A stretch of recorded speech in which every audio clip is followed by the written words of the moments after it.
দিনের শেষে এবারে চলে এলাম উদয়পুর বিচে।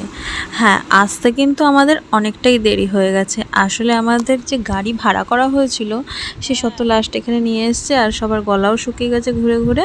তাই দেখতেই পাচ্ছ যে দিদা আবার একটু কোল্ড ড্রিঙ্কস খাচ্ছে। তো আমরা এখানে এসে মানে একটু রেস্ট নিচ্ছিলাম ঠান্ডা হাওয়াতে, আর দেখছিলাম যে সবাই এখন ফিরছে আর আমরা এখন ঢুকছি এইখানে। তো এখানে আর বিশেষ কিছু দেখার নেই, কারণ শুনতে পেলাম সারাদিন এখানে খুব জমজমাট থাকে, আর সন্ধ্যের পর থেকে সব দোকান উঠতে শুরু করে দেয়।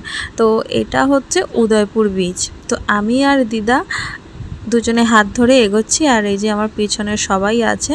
তো হঠাৎ করে মাথায় কি হলো যে এই ফাঁকা জায়গা সমুদ্র দেখে জানি না কি হলো, তো বললাম দিদা দাও ছুট। তো দিদাও আমার সঙ্গে ছুট দিয়েছে, আর খুব ভালো লাগছিলো। মনে হচ্ছে না ছুটতে জলের মধ্যে চলে যায়, কিন্তু যাওয়া যাবে না, সন্ধে হয়ে গেছে। আর এখানে আমরা সবাই দাঁড়িয়ে একটু গল্প করছি।